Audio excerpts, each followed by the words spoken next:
the DNA decided in my chromosomal composition was this guy's gonna create. When did it begin? Probably first form memories, you know, like one thing that I really remember is, you know how like if there's dust particles, they sort of sparkle in the sunlight? And I remember as a little kid, and I'm like, I know what I'll do. I'll catch those sparkly things, I'll put them in a shoebox and I could look at them. But I was always frustrated because when I lifted it, there were no sparkly particles in the shoebox anymore. So I have continued to think illogically and non-commonsensically since then. That's impossible to delineate because sometimes I start with words, sometimes I start with images. Starting point is I put a mark on the canvas, and then that leads to the next mark and the next mark and the next mark. So my starting point is taking the paintbrush or the pen or the crayon or whatever and hitting the surface. That's the starting point.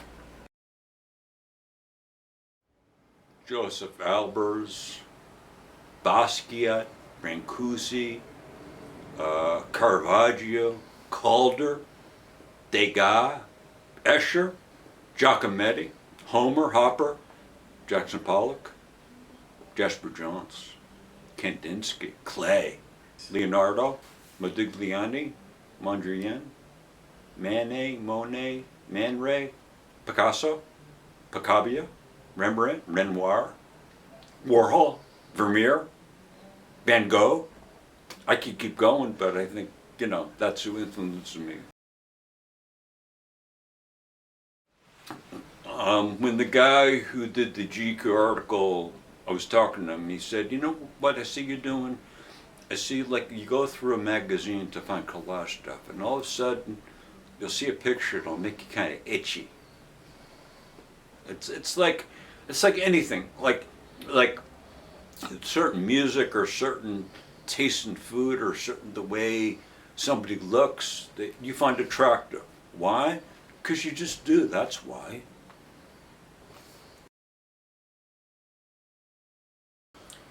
Don't have any dog in that race at all. I really don't. I really don't.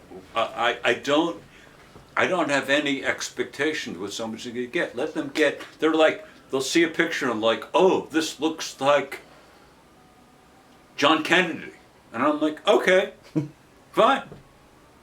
You know, oh, this is an abstract. Oh, this is a seascape. You know, whatever.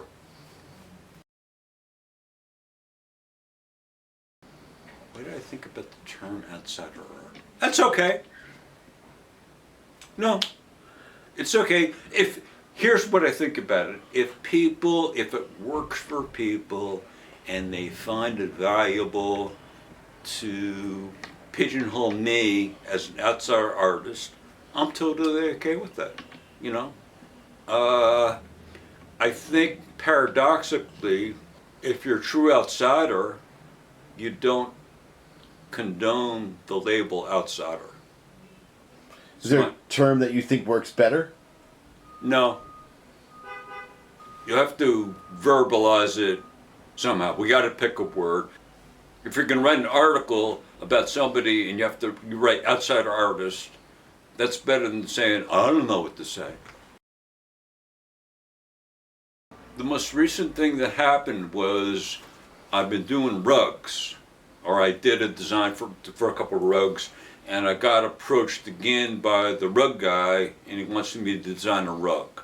So I'm working on that. That's the latest thing for me. It's very flattering to me that a guy who makes rugs approaches me and says, I want to turn your design into rugs. You know, I'm not being flip, but it's more where my work sees taking me in the future. I don't have a clue. I don't know.